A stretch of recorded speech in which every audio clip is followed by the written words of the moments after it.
Tengan todos muy buenas noches.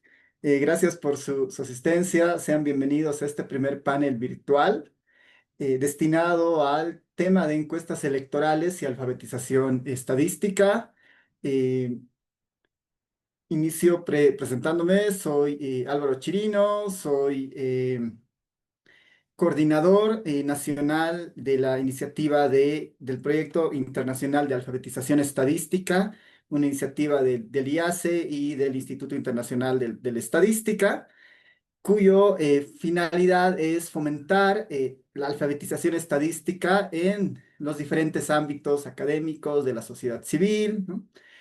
Y hoy estamos empezando con una actividad orientada justamente a discutir temas vinculados en la parte metodológica, a aspectos que nos interesan desde la academia, en este caso en las encuestas electorales. Y bueno, permítanme darles una pequeña introducción a todo el público presente y a los panelistas que en un momento más se los voy a presentar. Tengo Ay, ahora sí, ¿no? Este es el primer panel de alfabetización estadística. Darles algunos antecedentes al respecto. Eh, Existe la iniciativa, el ISLP, que es justamente este proyecto internacional de alfabetización estadística, que está soportado por el Instituto Internacional de Estadística, ISI, que promueve entre sus actividades la alfabetización estadística a nivel mundial, ¿no? A nivel global, en escuelas, universidades y sociedad civil, que es justamente este espacio que hemos abierto en este mes. Existen muchas actividades vinculadas a la alfabetización estadística. Una de las que más soporta esta iniciativa es justamente los concursos de pósters que están abiertos a estudiantes de secundaria, de primaria y educación universitaria, recursos educativos y también estos paneles y talleres de discusión. En Bolivia, la iniciativa existe desde el 2017 en un acompañamiento de la Fundación ARU en la generación y en la promoción de la competencia de pósters. Estamos ahora ya en la cuarta competencia nacional de pósters, con la alegría de que en la tercera versión hemos ganado a nivel de país en la competencia internacional del tercer lugar, ¿no?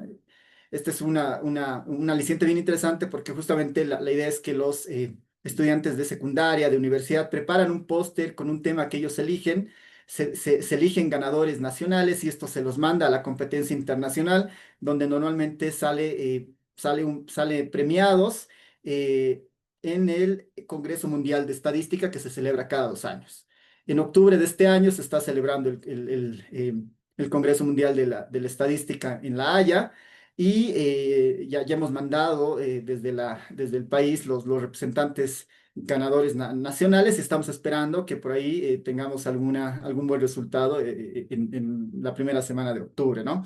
Eso como un antecedente. Y este mes de septiembre estamos lanzando el primer panel de alfabetización estadística, cuya idea es tener casi cada mes o cada 45 días este mismo enfoque con diversos temas, ¿no? El de hoy, justamente el tema de encuestas electorales. ¿Cuál es la idea de este panel virtual? Es justamente discutir la relevancia de los métodos, ¿no? Es ofrecer un espacio de reflexión académica y diálogo sobre el uso crítico y responsable de los datos. Esta es nuestra un poco línea gráfica que vamos a ir explotándola en estas actividades posteriores.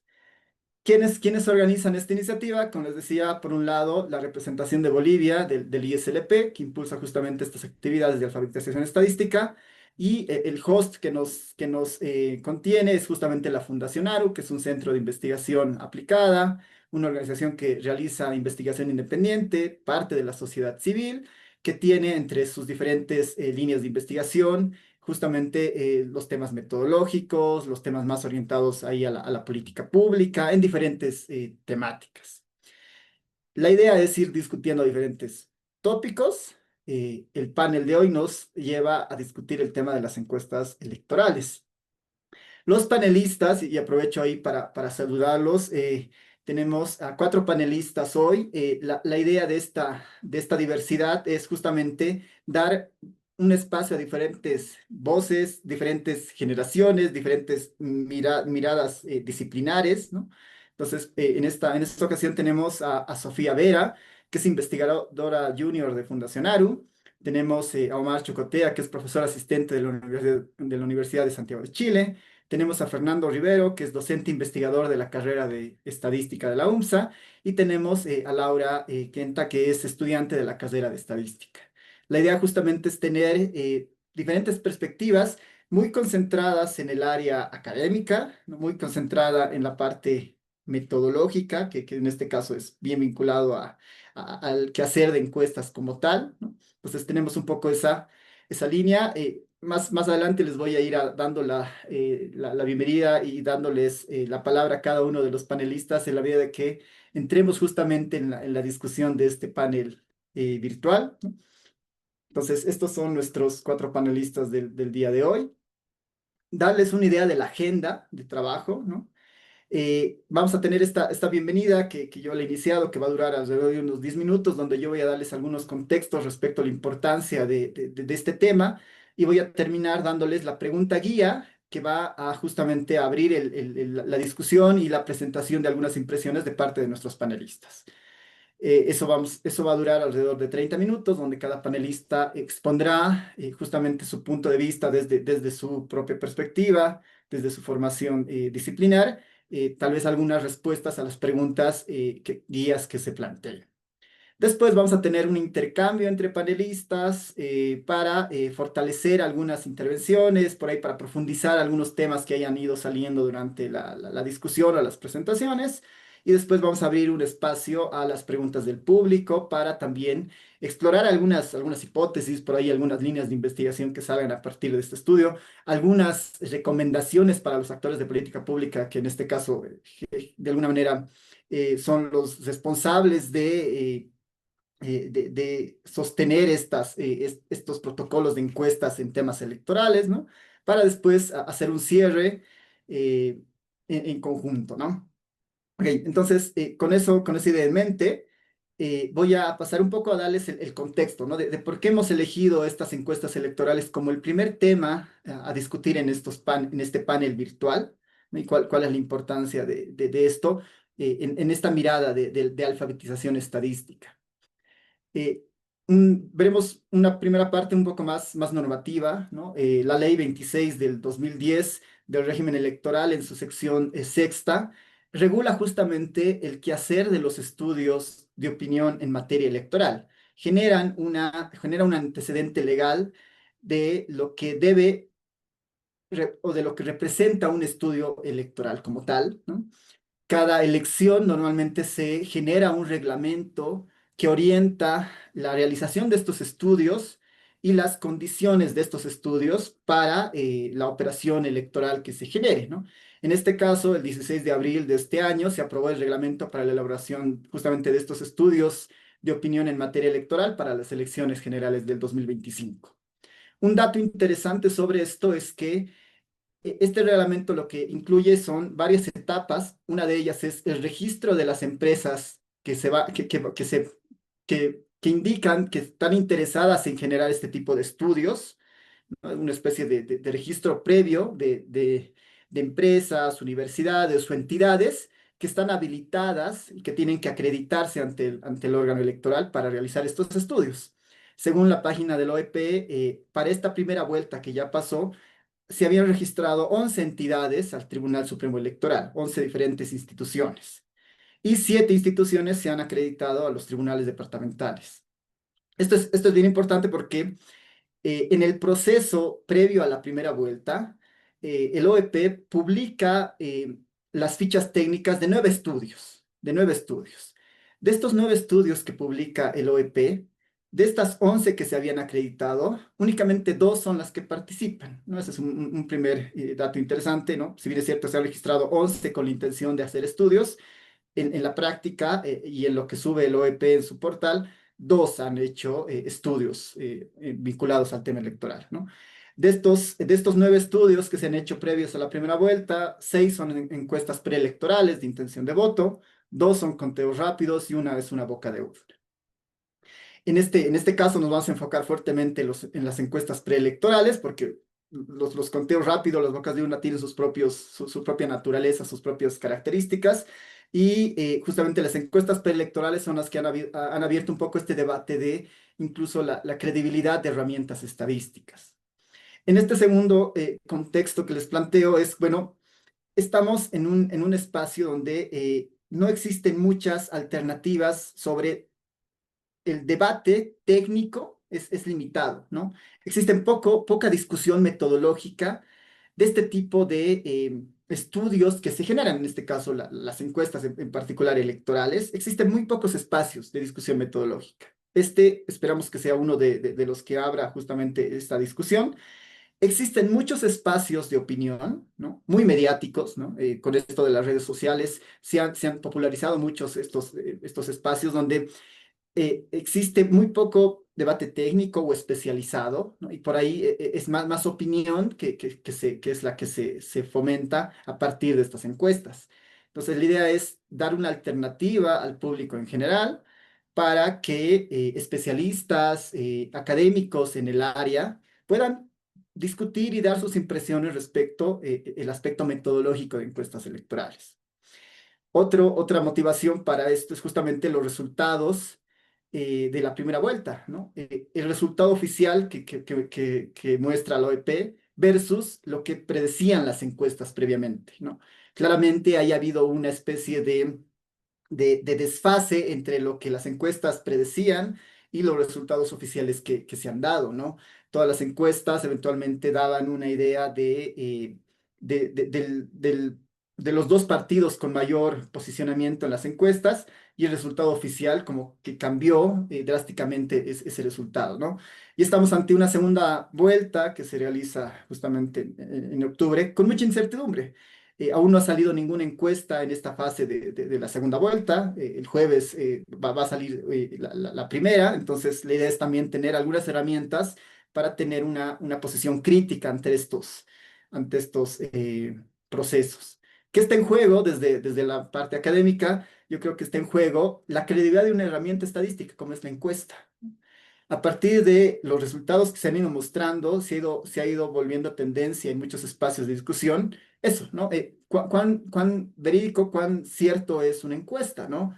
Eh, cuán real es, cuán útil es una encuesta para este tipo de espacios, ¿no? Entonces, eso creo que es algo eh, bien importante de ir tomando en cuenta porque finalmente se puede llegar a mermar una herramienta que tiene un soporte teórico muy fuerte y que en realidad por ahí la falencia de estos resultados tiene alguna explicación técnica también, ¿no?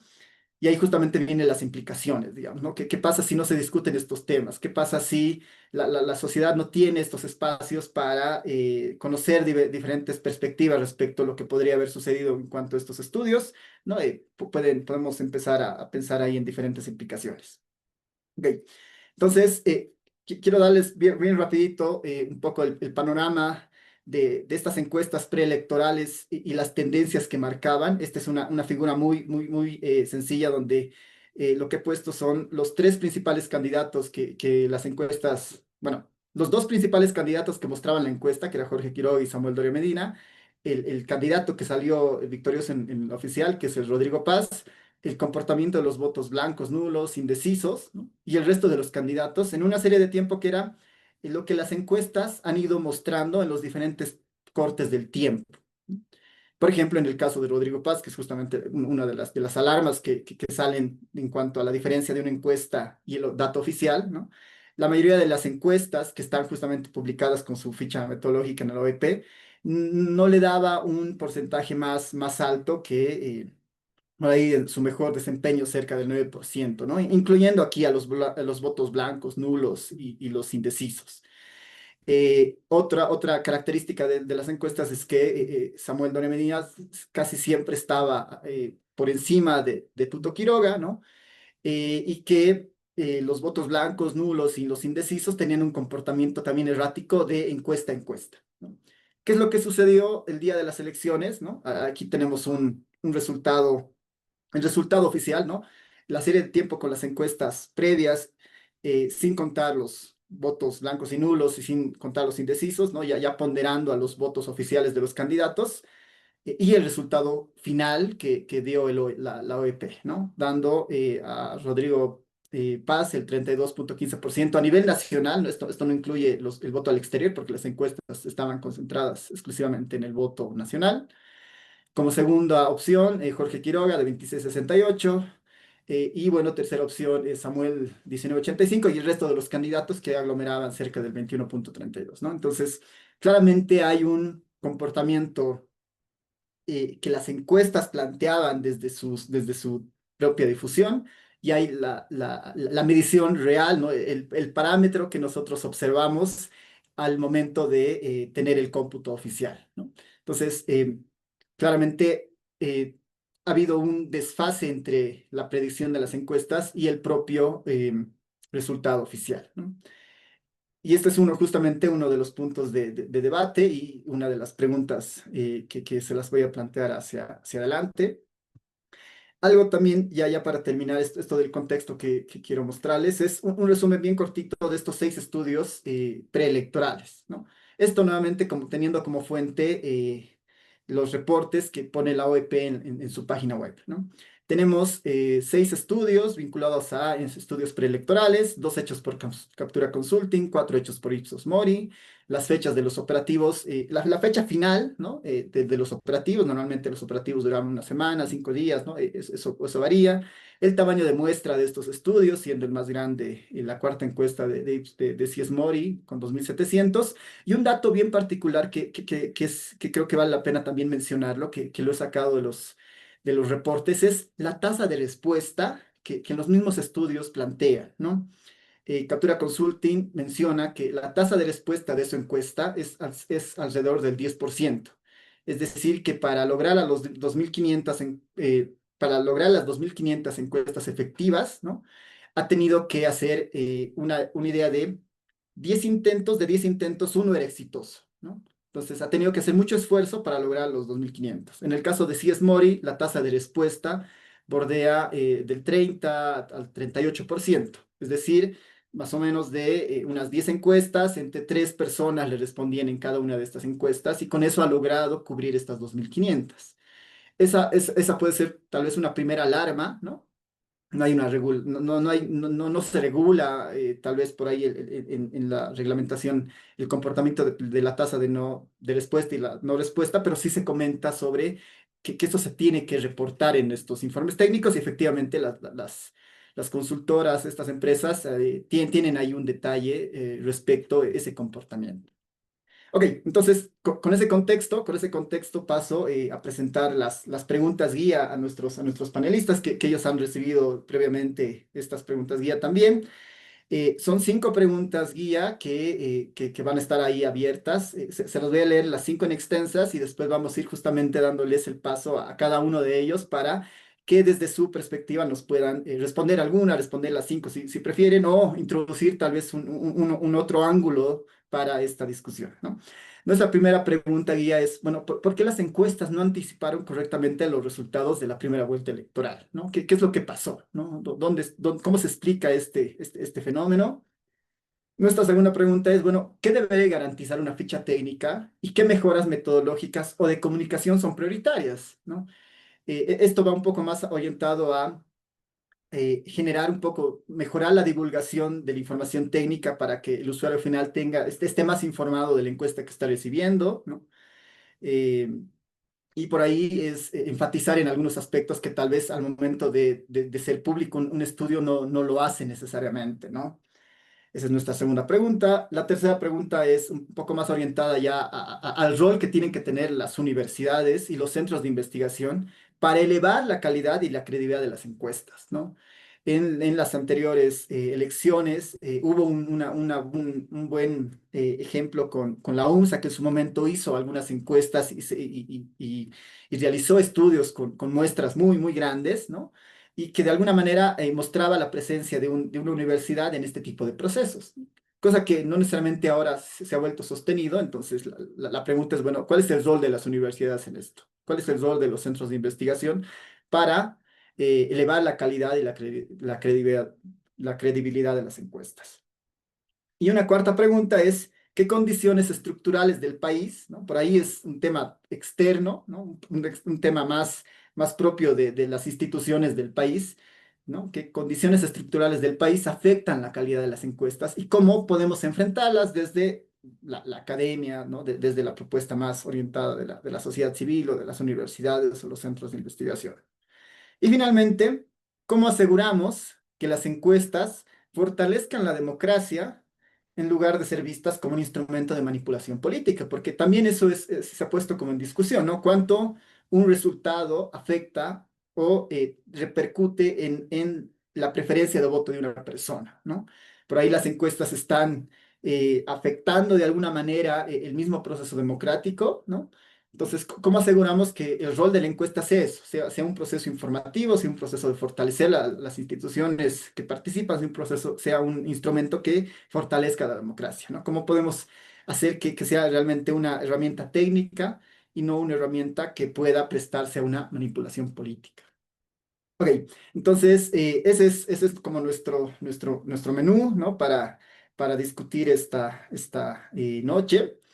Y comentarles al público presente que tenemos un gran número de personas presentes y gracias por conectarse. Hemos hecho un pequeño sorteo entre los panelistas respecto al orden de intervención que ellos van a tener para esta primera fase.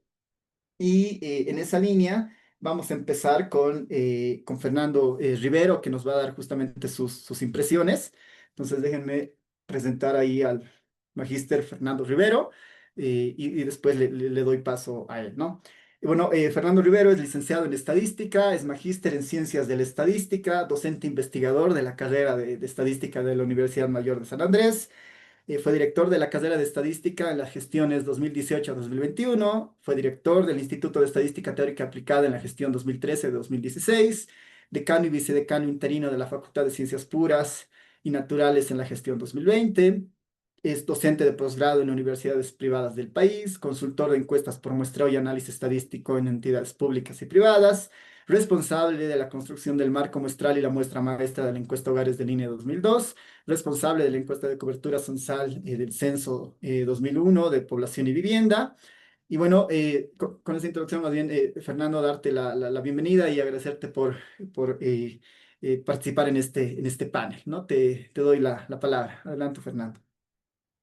Bueno, buenas noches. Muchas gracias, Álvaro, y por la invitación de ARU a este panel para que podamos hablar un poquito de este tema tan controversial que ha traído problemas y que engloba, digamos, los resultados que se han venido dando en las elecciones de primera vuelta en relación a lo que es las encuestas que se han venido ya bien. Tú lo habías indicado que son como nueve intervenciones que ha habido previas, digamos, a la primera vuelta y donde los resultados no han dado, digamos, un acercamiento de los resultados que se han dado, ¿no? En estas elecciones. Entonces, bueno, uno de los temas que tal vez yo podría tocar en esta diapositiva, que tal vez un poquito la puedes ampliar para que se pueda ver mejor, yo estoy medio ciego. Gracias.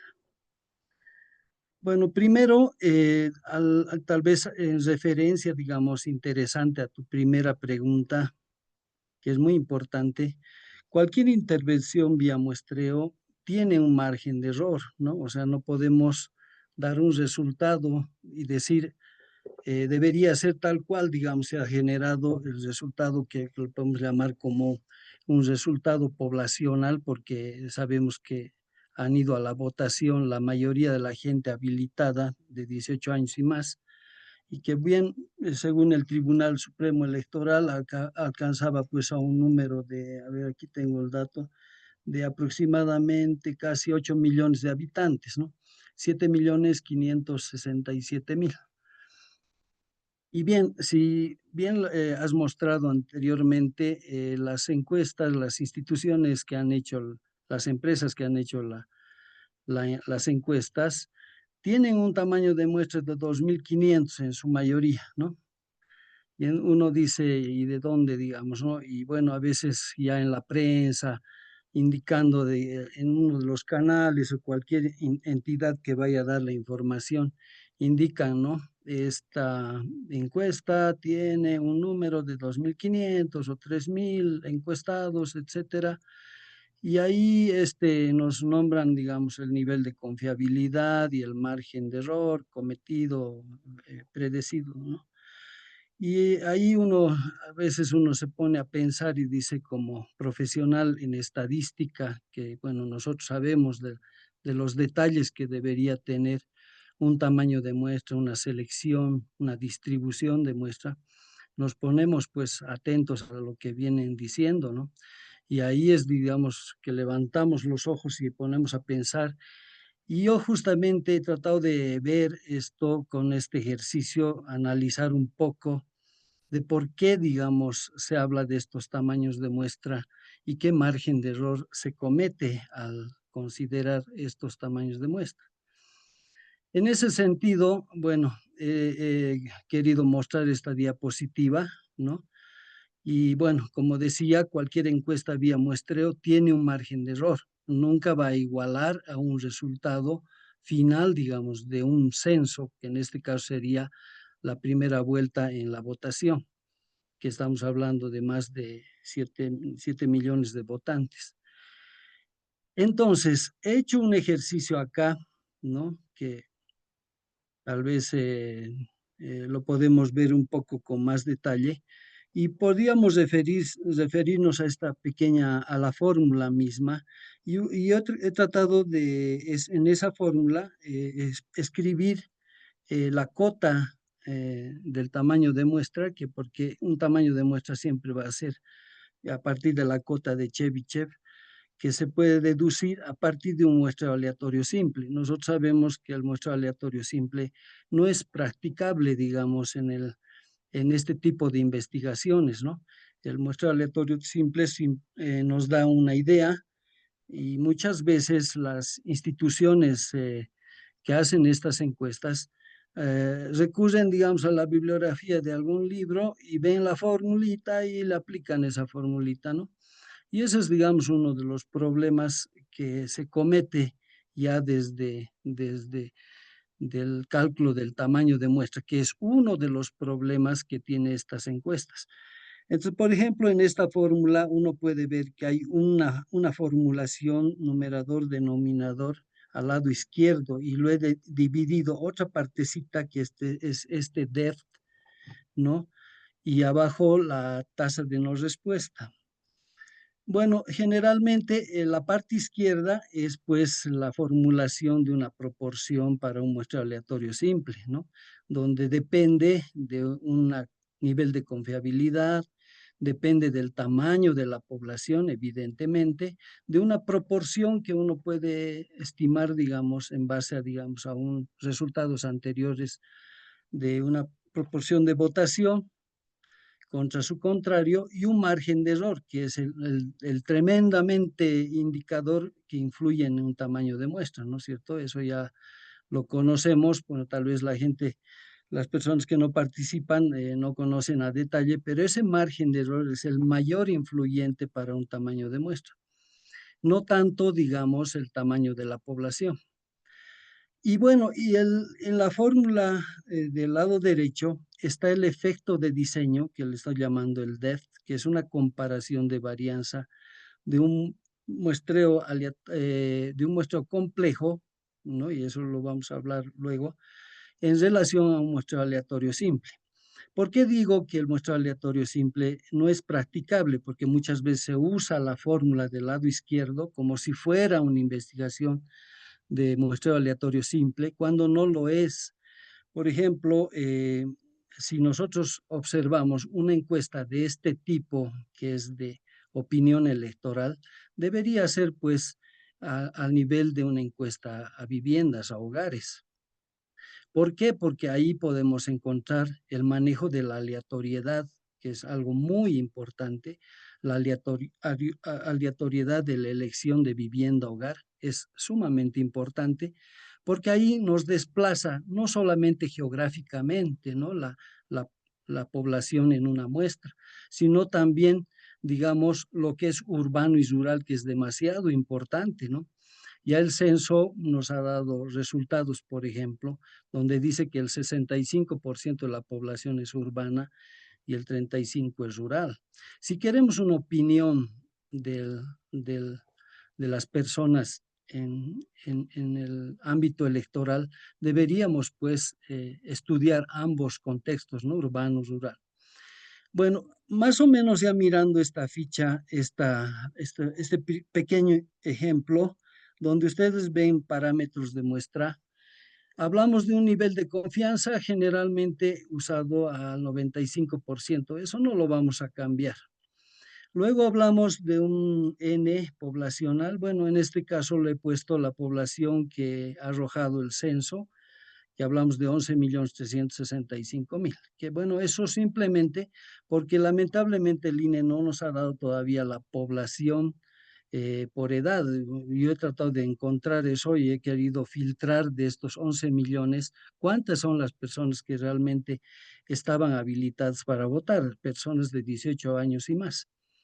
Pero bueno, he recurrido al Tribunal Supremo Electoral y como les digo, de estos 11 millones, según el tribunal, nos dice que habían estado habilitados 7.567.000 habitantes.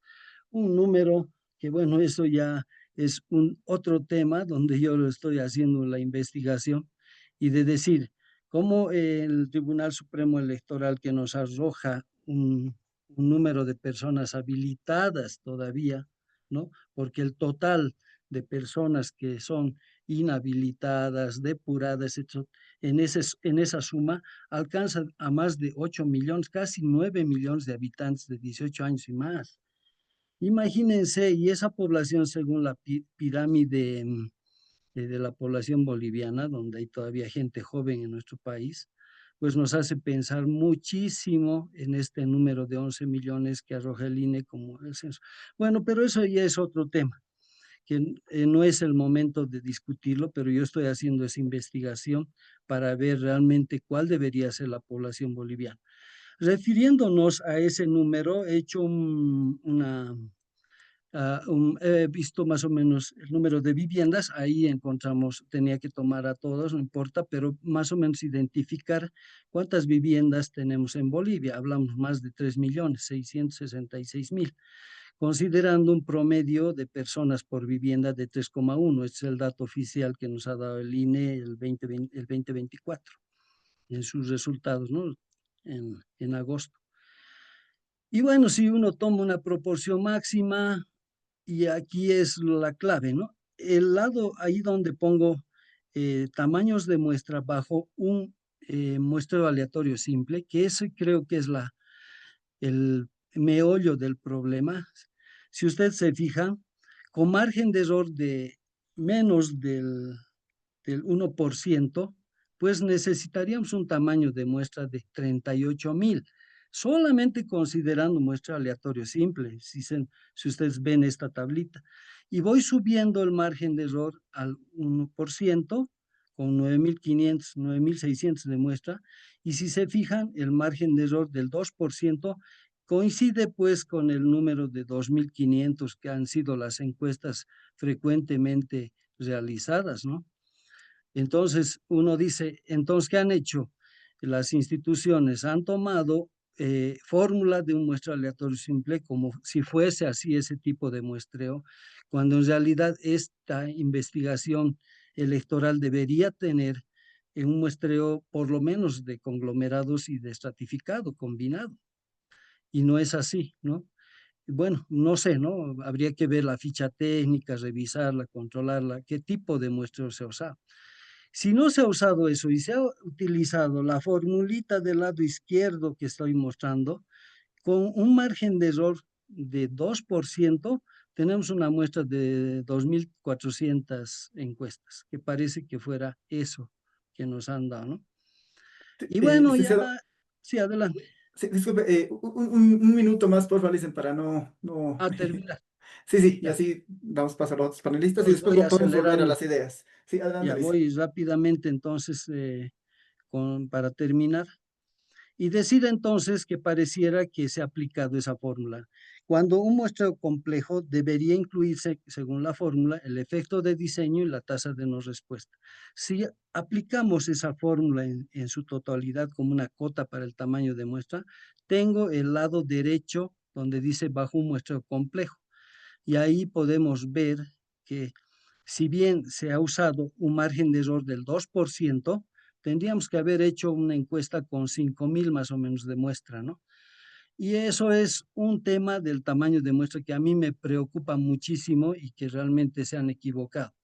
Pero eso no es solamente, ¿no? Para ver el tema de representatividad en el manejo de la muestra, es pues también la selección de la muestra, porque no basta un tamaño de muestra, hay que hacer una buena distribución de la muestra y ahí entro, ¿no? Con el tema de una buena distribución en ciudades, ciudades intermedias, área rural, de tal manera que una encuesta sea válida, representativa y realmente refleje los resultados que hubiéramos esperado.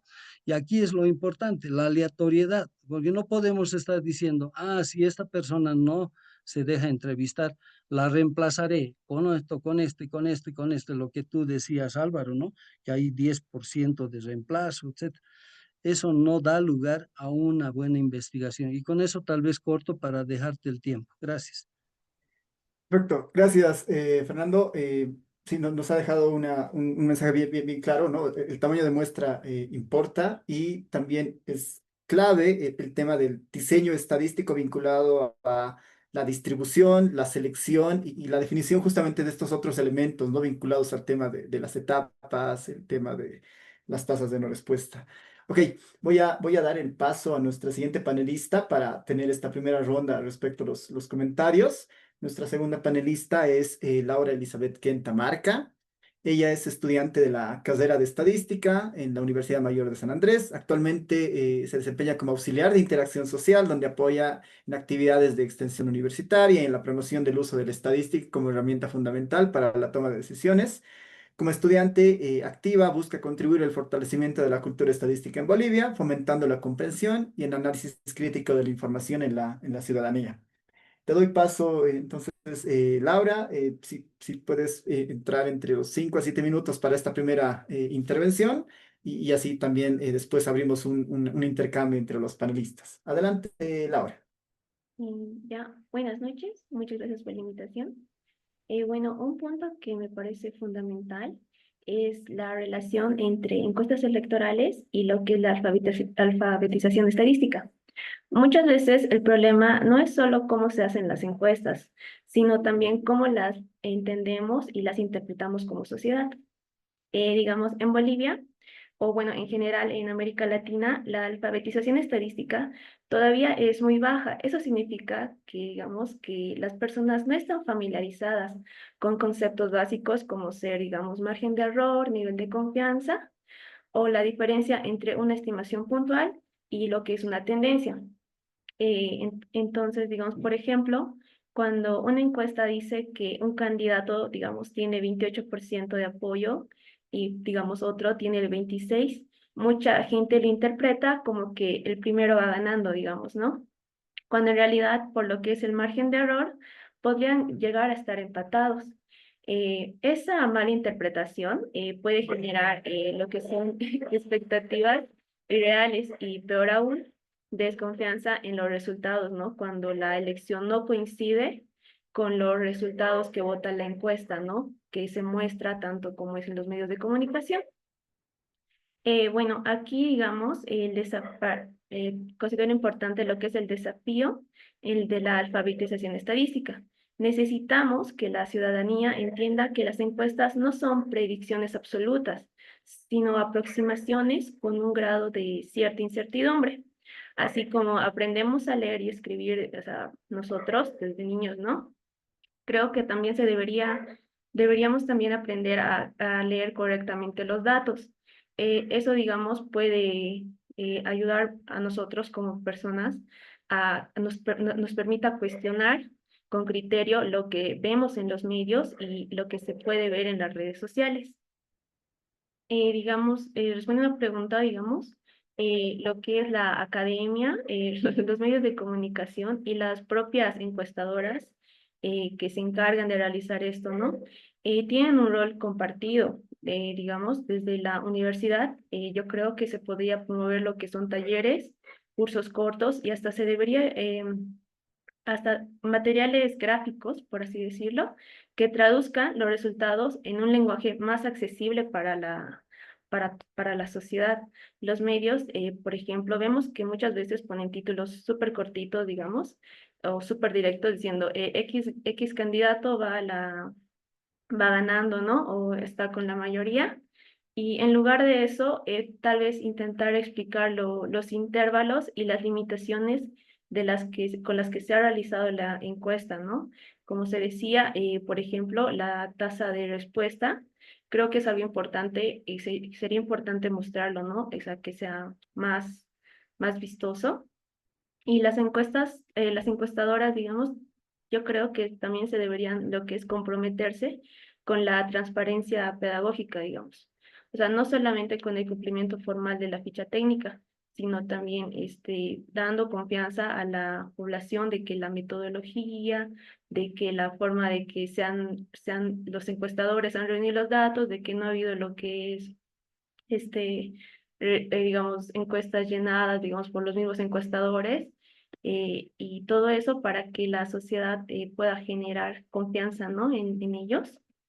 Y bueno, en resumen, yo creo que sin alfabetización estadística, las encuestas seguirán siendo vistas como adivinaciones, predicciones, cosa que no son eso, son herramientas de análisis, pero si avanzamos en ese frente, podremos lograr, digamos, que la gente lea las encuestas con una mirada más crítica, las entienda como insumos para un debate público y que en lugar de debilitar la confianza en la democracia, sino ya se la pueda fortalecer.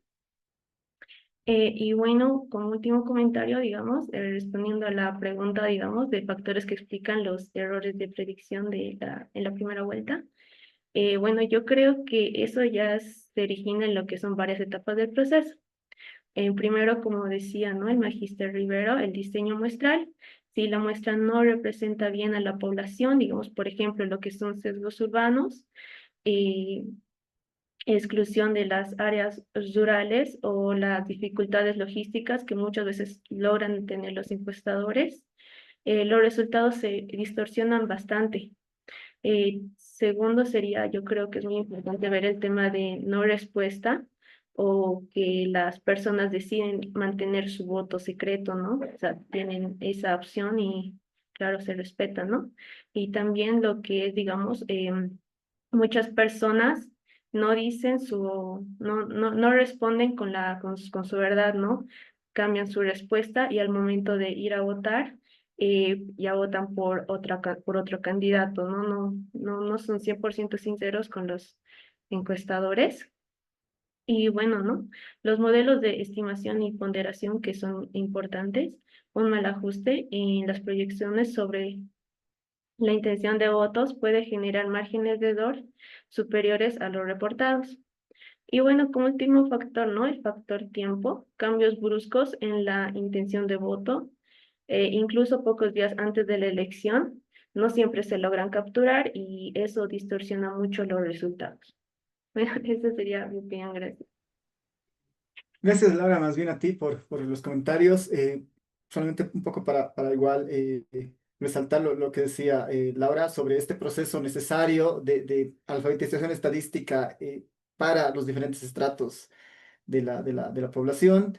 Es esto último que decía, ¿no? O sea, está bien, por ahí existen fallas técnicas en la encuesta, que es lo que contaba Fernando, pero bueno, ¿cuán cierto es que estas encuestas puedan revelar la intención de voto de las personas, ¿no? Porque eso creo que es igual un punto de vista bien interesante que por ahí más adelante vale la pena discutir, ¿no? O sea, realmente las encuestas electorales están revelando el patrón de votos que va a tener la población. Es la única herramienta que existe, existirá otra, ¿no? Ok, entonces con ese comentario doy paso a nuestro tercer panelista, que es Omar Chocotea. Él es profesor asistente en el Departamento de Matemática y Ciencia de la Computación en la Universidad de Santiago de Chile. Él es doctor en estadística por la Universidad de Valparaíso de Chile, magíster en matemática con mención en estadística por la Universidad de Biobío Chile, licenciado en estadística de la Universidad Mayor de San Andrés. Sus áreas de investigación están vinculadas a la estadística bayesiana, modelos de enlace asimétrico, distribuciones asimétricas y análisis de encuestas de percepción. Es editor asociado y revisor de la revista Varianza, ha publicado en revistas de alto impacto como Axioms y participa activamente en la organización de eventos científicos en Chile y en Bolivia. En octubre estará presente en el Congreso Paraguayo de Estadística, presentando un modelo bayesiano sobre participación laboral femenina y, bueno, asimismo ha trabajado como analista estadístico y especialista en modelado en encuestas, desarrollando herramientas que apoyan justamente la toma de decisiones en política pública. Entonces, adelante Omar, con tu intervención. Igual, unos 7 minutos alrededor, por favor, para mantenernos en tiempo. Gracias.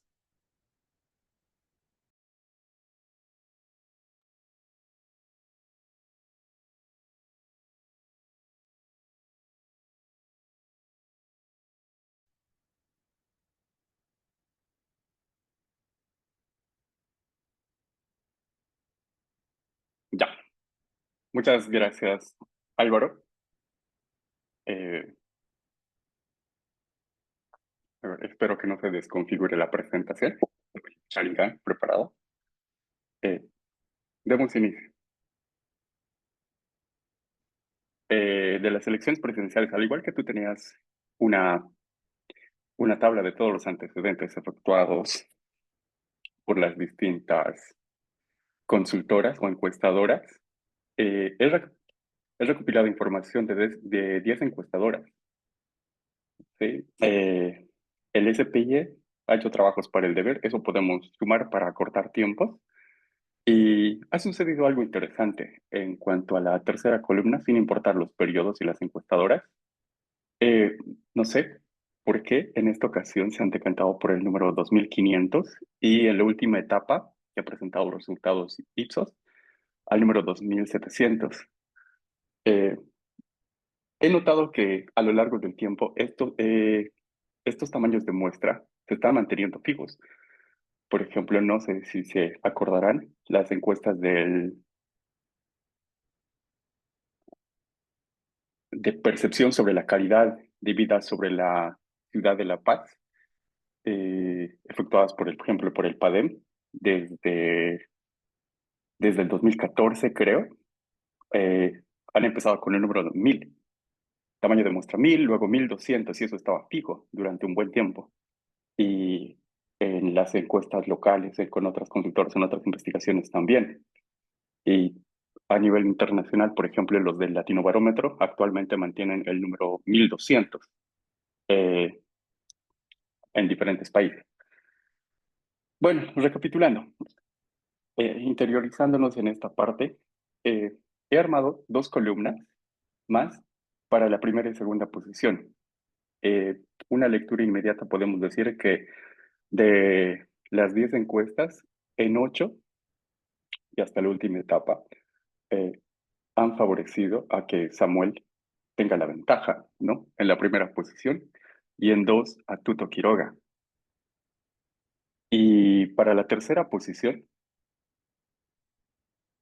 en 3 ocasiones, le favorecía a Manfred, en 3 a Rodrigo y a Andrónico en las primeras encuestas que se han efectuado, ¿no? Y ahí naturalmente viene el problema, ¿qué es lo que ha pasado? Porque Rodrigo, que estaba ubicado en algunas ocasiones en el tercer lugar, ha pasado a estar en primera posición acompañando a Tuto, ¿no? Y Tuto manteniéndose. Entonces ahí tenemos aspectos por evaluar, ¿no? Y como bien, si tenemos los resultados oficiales, podemos eh, reforzar lo que estamos diciendo, por qué de los cambios. En un breve análisis comparativo de lo que brinda el órgano electoral, las fichas técnicas que han utilizado, por ejemplo, Captura e Ipsos, ambas manteniendo el tamaño de muestra 2500. No he encontrado otros reportes así con acceso, por si acaso. No. Se puede, se puede notar que Captura Consulting en todas sus etapas, según informa la ficha técnica, ha aplicado la aleatoriedad para considerar la muestra, pero no así Ipsos, que sería la última etapa de la selección de la persona. No, entonces existían ahí dos pensamientos. Se ha cumplido lo 100% probabilístico y en la otra parte no, pero haya que adentrarse más. ¿Qué es lo que está pasando? Sus técnicas son muy básicas, eh, tal vez son buenas técnicas, pero no tenemos eh, el mapa urbano, rural, de dispersión, no sé, otros factores externos que no los tenemos actualizados posiblemente. Habría que analizar eso, pero son problemitas que estoy sumergiendo en la olla para adelante. Después, a modo de entrar a esta etapa de alfabetización como un mix, actualmente estamos en la segunda ronda, ¿no? Entonces, lo que podemos hacer mientras tanto es analizar los programas de gobierno, qué es lo que dicen esos planes, por ejemplo. Eh, He armado un top de las 10 palabras que más se utilizan, por ejemplo, libre.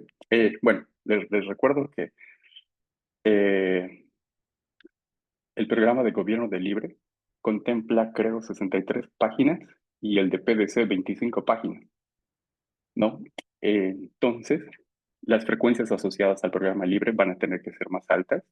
Y lo que más se utiliza Libre, en sus palabras, es Bolivia, más gobierno, sistema, país, dólares, ¿no? Y en cambio, PDC inicia con estrategia, política.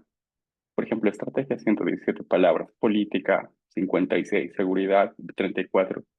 Y cuando habla de Bolivia, se refiere a 26 palabras, en comparación con Libre, que serían 110. Y después, el perfil emocional que emiten estos programas, ¿no? Eh, Se le puntúa con 66 puntos dentro de estos 8 perfiles. En cuanto a la confianza, los puntos rojitos le ponen la delantera a Libre en sorpresa, asociado a la parte a temáticas de tristeza, está bajo Libre, en alegría, vuelve a subir en cuanto a tonos de miedo, está por debajo que PDC Libre también. En cuanto a temas de, por ejemplo, esta palabrita la palabra asco he de un poquito eh, ampliarla, sería el uso del lenguaje de rechazo, está asociado a eso, entonces es menor en comparación a lo que emite PDC, ¿sí? Esto quiere decir, por ejemplo, la estrategia confrontacional que emite el Partido Libre es menor en comparación a PDC, ¿no? Y así también se puede hacer un análisis hoja por hoja, ver qué es lo que sucede, ¿no? Eso como adelantos, eso en otro estudio de presentar, un poquito más detallado, ¿no? Como tenemos 7 minutos. Y después, en cuanto a la alfabetización, ¿cómo involucrarse en la alfabetización? Eh, no sé, es una mirada que tengo y particularmente me estoy dando. Dicto la asignatura de modelos lineales y simulación, ¿sí? Pero para poder acercarnos, ¿no? A los aspectos teóricos, siempre es necesaria la visualización. Entonces, ver desde todos los ángulos siempre ayuda. Eh, y también, si nosotros no, como profesores o profesionales en estadística, no directamente vamos a enseñar a un público en general. Para hacer crecer todo esto necesitamos explicar de manera más didáctica también a nuestros estudiantes. Entonces, los gráficos animados, por ejemplo, como esta distribución normal bivariada, me permiten analizar, por ejemplo, aspectos teóricos como las marginales, ¿no? Ya que se involucran diferentes supuestos de diferentes metodologías estadísticas. Y voltearlo, ver qué es lo que pasa desde diferentes miradas, ayuda, ¿no? Luego, si hablamos de modelos lineales igual, en un escenario donde participan dos covariables, ¿no? Explicar la definición de plano sería más interesante si lo vemos de manera tridimensional. Cómo van los puntos por arriba o por debajo, ¿no? No tenemos ese perfil para poder enseñar, ¿no? Omar, Entonces, sí, perdón, que te corte, sí, un minutito más, por favor, para ya, entrar todavía en tiempo. Gracias. ya. Está bien, 30 segundos no necesito. Eh, Eso. Y después, por último, para interactuar con la sociedad, esto es tener una vinculación con el medio, lo que hacemos es publicar fichas que sean muy didácticas para todos los estudiantes del colegio. No, creemos que con esos escenarios podemos alcanzar a más personas a enseñar de la estadística. Eso es Álvaro, en breve. Muchas gracias. No, gracias a ti, Omar. Entonces, en un momento más volvemos a la discusión entre los panelistas. Yo quiero igual resaltar esta presión que hacía Omar, ¿no? Entre las dos encuestadoras que presentaron en el estudio, ¿no? Esta idea de que una parece tener un componente aleatorio en todas sus etapas y la otra involucra un muestreo por cuotas, ¿no? ¿Cuánto puede esto afectar finalmente al resultado final, ¿no? Y ahí queda un poco pendiente la idea de realmente qué explica este cambio, ¿no? Entre Rodrigo Paz, que estuvo como que fuera del radar hasta el resultado oficial, ¿no? Es realmente este factor, es parte del diseño, es una mezcla de muchos resultados lo que decía Laura, por ahí es que la gente no revela su voto en estas encuestas y eso puede distorsionar. Es un tema de tamaño del estudio, ¿no? Se necesita más muestra para tener más certeza, ¿no? Y bueno, entonces con ese comentario doy paso a nuestra cuarta panelista, que justamente ¿no? Es parte de otra disciplina que nos va a dar justamente su perspectiva desde ese ángulo y ha trabajado mucho con estos estudios electorales, con este tema. Doy paso a Jurandil Sofía Vera La Rosa. Ella es economista con sólida formación en análisis cuantitativo y cualitativo y una amplia experiencia en investigación aplicada. Es investigadora junior en Fundación ARU, donde participa en estudios mixtos sobre juventudes, género, desinformación política y conflictividad electoral. Y produce evidencia orientada a la incidencia pública y a la formulación de políticas. Complementa su perfil con su formación en educación superior y gestión de proyectos que justamente potencian capacidades para diseñar y comunicar resultados y materiales formativos. Su trabajo busca abrir oportunidades profesionales, facilitar colaboraciones y aportar con rigor y cercanía al debate público. Adelante, Sofía, igual unos 7 minutos alrededor, ¿no? Por favor, adelante, Sofía, bienvenida.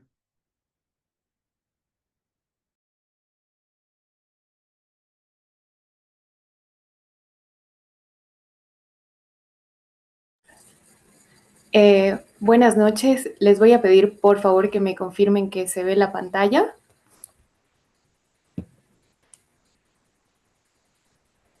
Sí, ahora se ven 4 flechitas mirándose. Súper. Sí.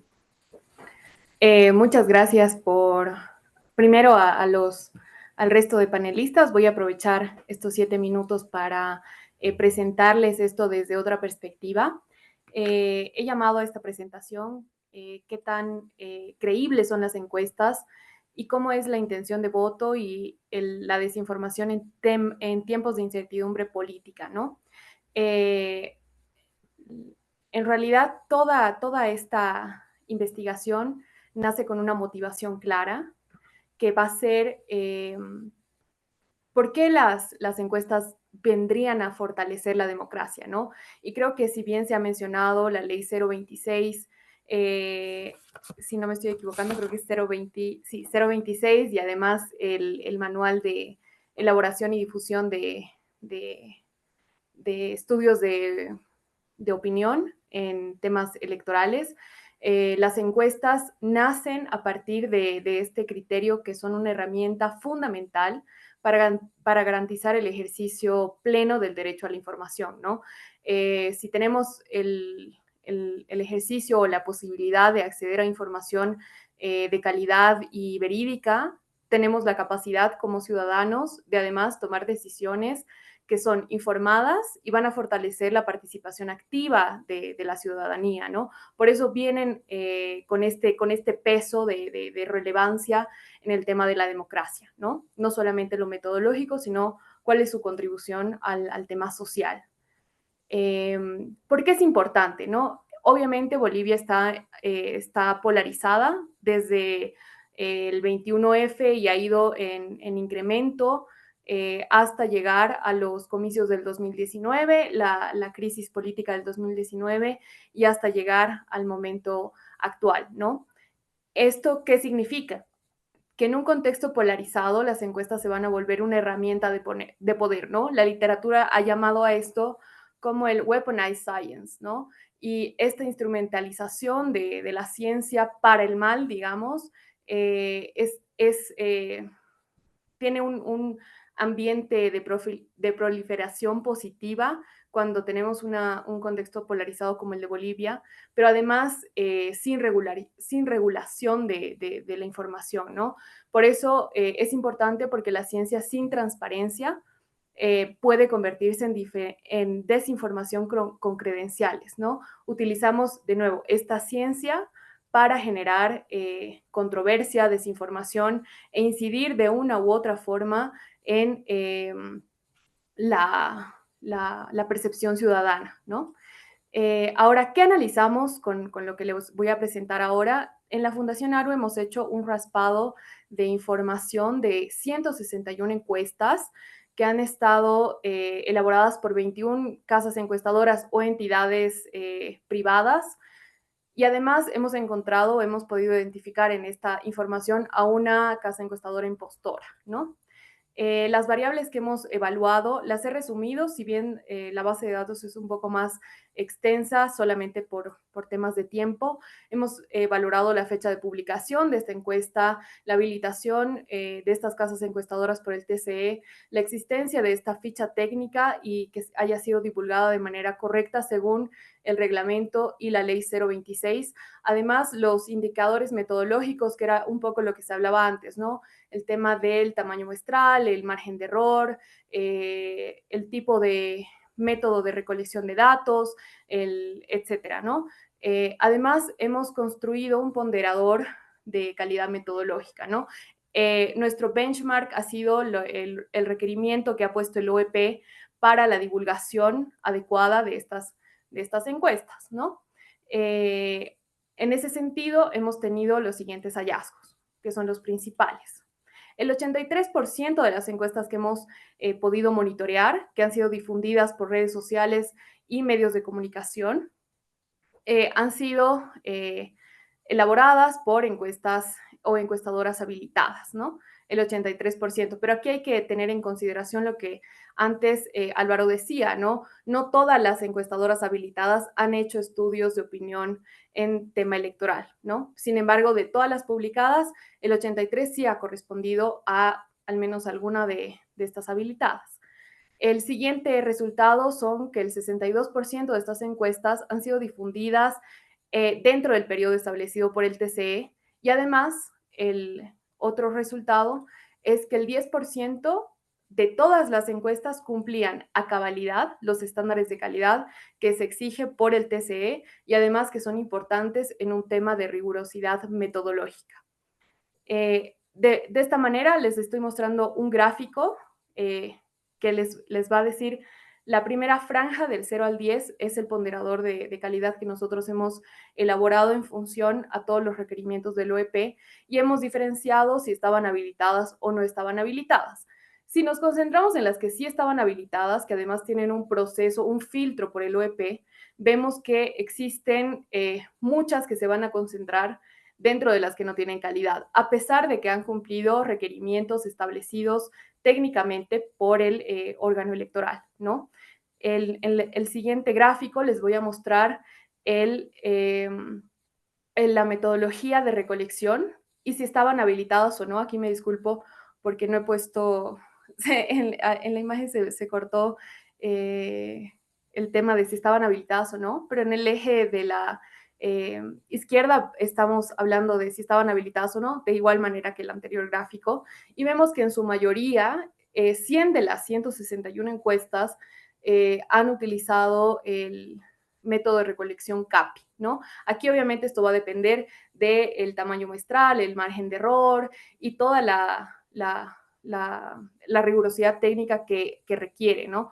Que utilizar una metodología de recolección de datos no es sinónimo de garantías de calidad de información. Y finalmente les quiero mostrar un comparativo entre las metodologías que se han utilizado y cuáles han tenido mayor rigurosidad, ¿no?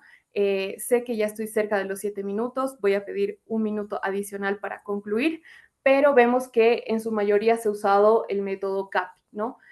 Pero de todas maneras tenemos un gran grupo que se va a concentrar, que no ha declarado la metodología, no tiene rigurosidad y se concentran en el eje de sin información al lado derecho, ¿no? Toda esta información es importante justamente por el tema de la rigurosidad metodológica según los requerimientos del OEP. Así que esto espero que motive el debate, pero es importante preguntarnos qué está en juego, ¿no? Primero, que las encuestas sin trazabilidad pueden legitimar narrativas falsas que van a incrementar el tema de la polarización, ¿no? El segundo es que no todos los números van a representar la realidad, ¿no? Si bien las encuestas se hacen en un momento y capturan un momento específico, no son sinónimo de verdades absolutas, ¿no? Y el tercer punto es que a mayor transparencia se puede construir una mayor confianza democrática. Así que con eso concluyo. Gracias.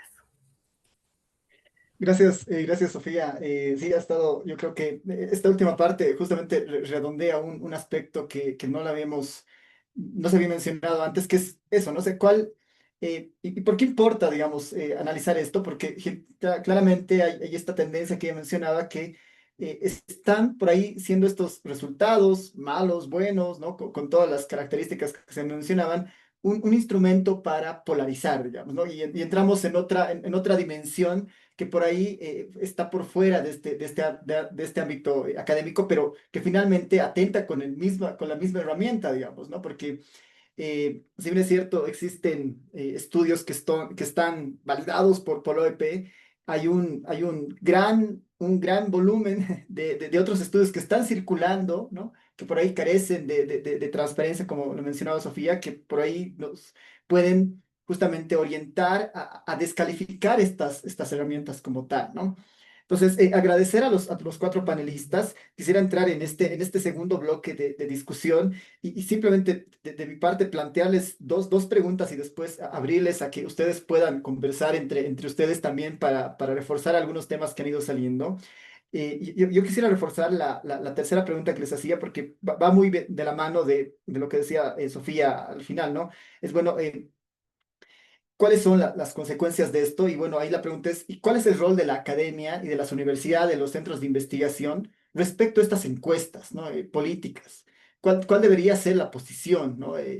Desde la academia para que esto cada vez sea más transparente y sea menos una herramienta que polarice y sea más una herramienta que permita generar esta tranquilidad o brindar mayor información al público, ¿no?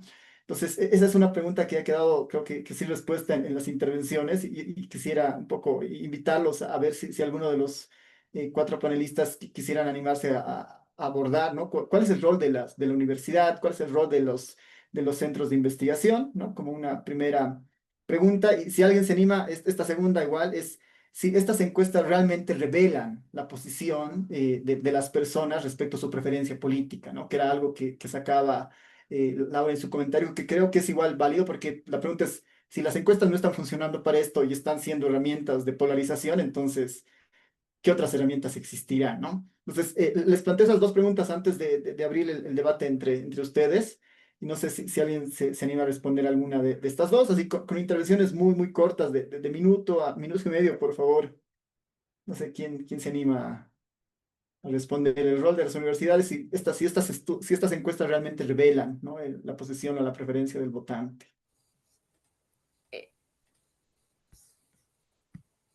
Dale, dale, primero las damas. Ya, adelante Sofía y después Gracias. Fernando. Adelante. Perdón, no encontraba el icono para levantar la mano, pero creo que es cuando hablamos, por ejemplo, del tema de si revelan o no revelan el voto, creo que aquí también es importante recalcar el tema del derecho al voto eh, secreto, ¿no? Creo que la intención al final de las encuestas no tiene que ser develar 100% con claridad el voto que va a tener el informante, pero también tenemos que tener en consideración la manera en la que se divulga, ¿no? Dentro de lo que nosotros habíamos investigado, por ejemplo, sí habíamos hecho algo similar a lo que hacía, lo que mostraba Omar, y justamente existe coincidencia, por ejemplo, en candidatos que van a ganar, ¿no? Dependiendo de la casa encuestadora, de la metodología, del tamaño muestral y un sinfín de, de criterios metodológicos. Sin embargo, existe también algo que hay que tener en consideración, ¿no? Que existe una forma de comunicarlo que también va a sesgar la opinión de la población. Entonces, creo que el fin de las encuestas tiene que tratar de tener una neutralidad metodológica, pero además tratar de considerar una neutralidad en cuanto a comunicación, ¿no? Por ejemplo, un claro ejemplo de esto son las encuestas que ha divulgado el búnker, ¿no? Desde el 2022 nosotros tenemos registro de esto. Entonces, ahí existe también un tema de intereses y de clientelismo dentro de estos estudios de opinión. Gracias, Sofía. Sí, adelante, Fernando. Gracias. Muy interesante realmente la exposición de los panelistas y de una forma, de un contexto diferente. Bueno, yo realmente me preocupa mucho. El rol de la academia es vital, fundamental. Yo siempre he dicho, zapatero a tus zapatos. Realmente, el que no sabe hacer encuestas vía muestreo, censos, no puede, digamos, vincularse a cualquier institución y utilizar su poco conocimiento y brindar, digamos, un trabajo que no es científico.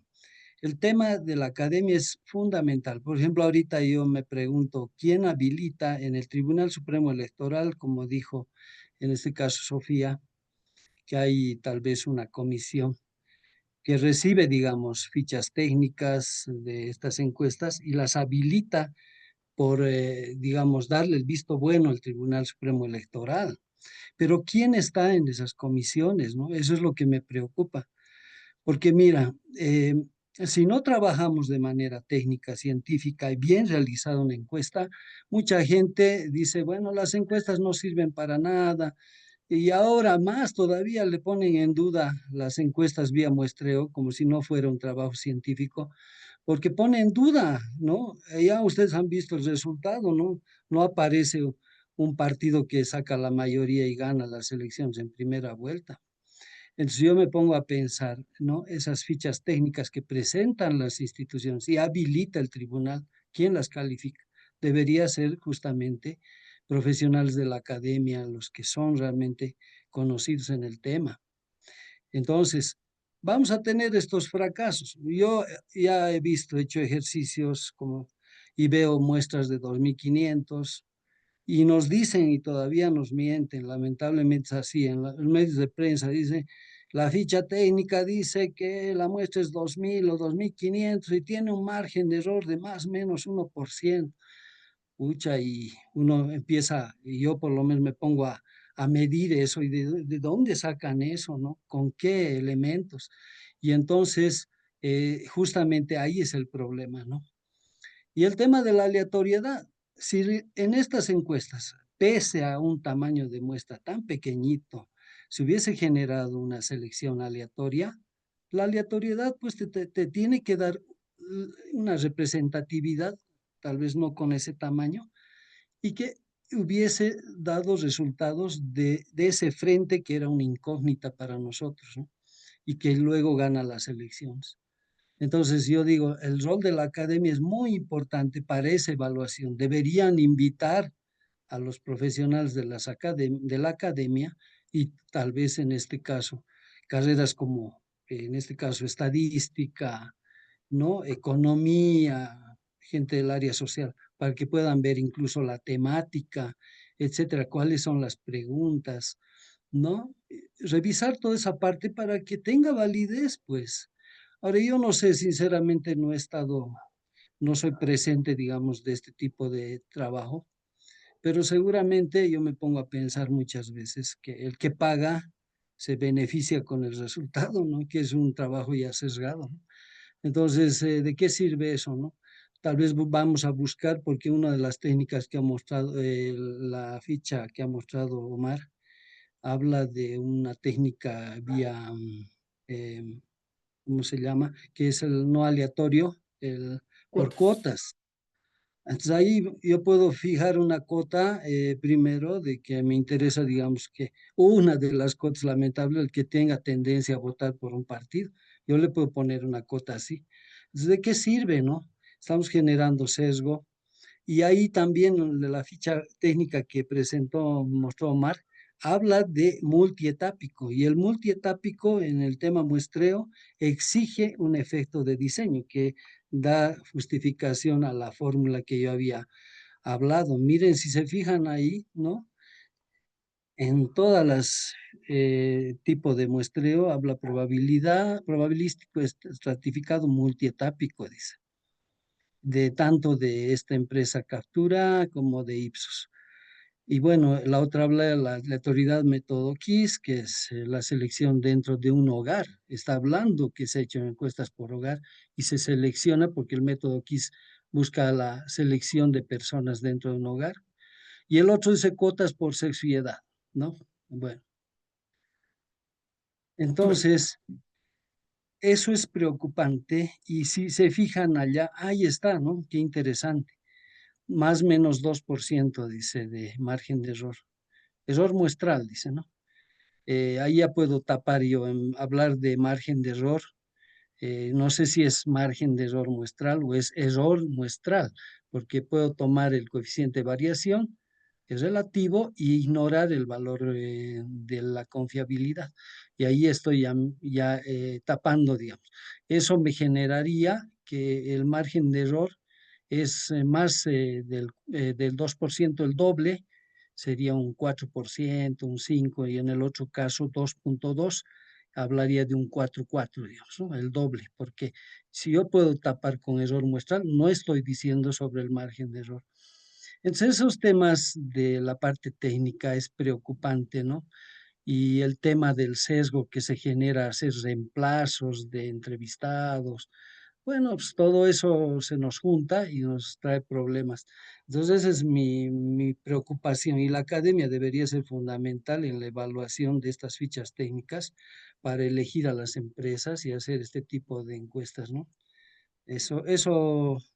Álvaro, gracias por el momento. Gracias, gracias más bien por las intervenciones, Sofía, Fernando. Yo creo que es bien importante esta idea, ¿no? Hay un cumplimiento formal por ahí del reglamento, pero no hay un rastreo de un criterio de calidad realmente sobre estas fichas técnicas que se entregan, ¿no? Por ahí se tiene mucha información precisa que se pide, pero no hay una valoración más de calidad, ¿no? Sí, adelante, adelante, Omar. Sí, hay algo fundamental desde la academia, o también se podría decir desde los profesionales que están dedicados a sumergirse en la elaboración de este diseño muestral, es que debería existir la actualización, ¿no? Las fórmulas que se están planteando, o sea, si bien se han utilizado internacionalmente y ha causado efectividad, ¿no? Están estandarizando para que funcione en todas partes. Eh,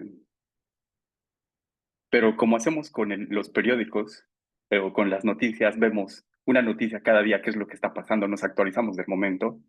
Lo mismo también debería suceder con los profesionales de la academia o los que se sumergen en esta área. Es leer artículos científicos, ¿no? Ver qué es lo que está pasando, cómo le ha resultado. ¿qué tal si podemos mejorar, no?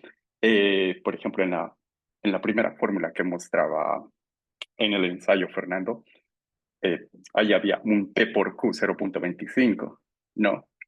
Porque te dé el máximo tamaño de muestra, lo vamos a utilizar P 0.5.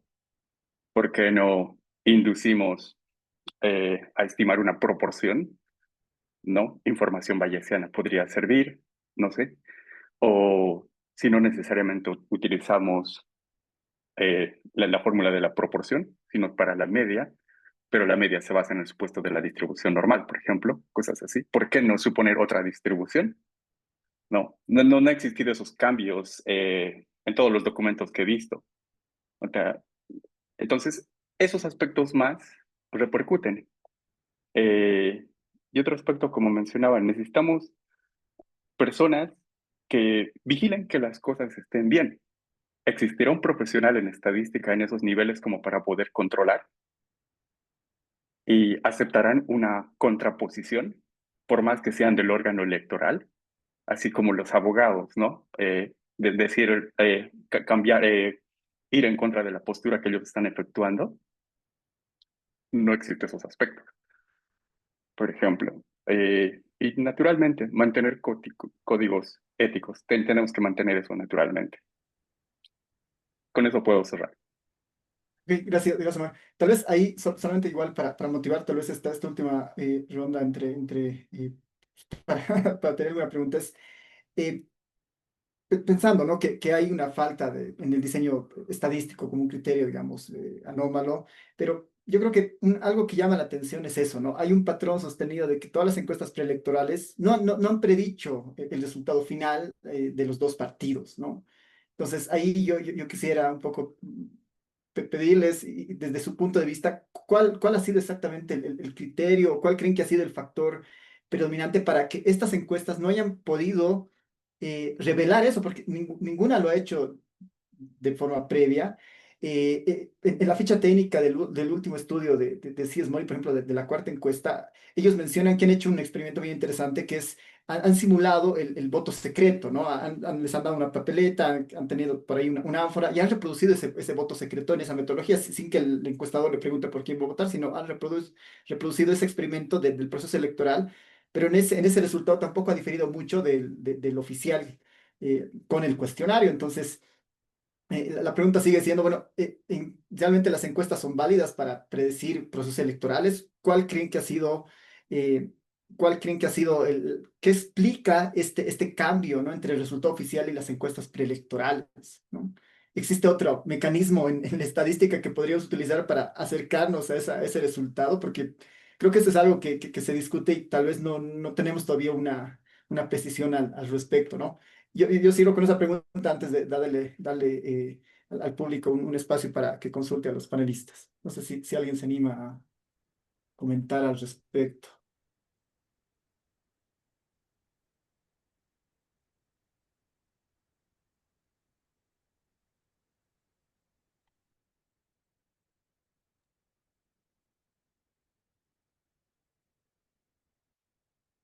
Ya, creo que no. Sí, Sí. adelante, Laura. Bueno, yo quisiera, digamos, opinar que básicamente las encuestas electorales no son necesariamente, ¿cómo poder decirlo?, un oráculo o una respuesta final, digamos, sino son más bien herramientas estadísticas que nos ofrecen, por decirlo así, una fotografía de la opinión pública en un momento determinado. Sin embargo, podemos ver que en Bolivia y en muchos países de la región, vemos que los resultados normalmente de una primera vuelta siempre suelen diferir de lo que anticipaban las encuestas, ¿no? Y eso puede llegar a generar duda, pero básicamente es eso, ¿no? Y bueno, ¿no? Y esa sería mi opinión. Gracias, Laura. No sé si. Mm, Adelante, Omar. sí.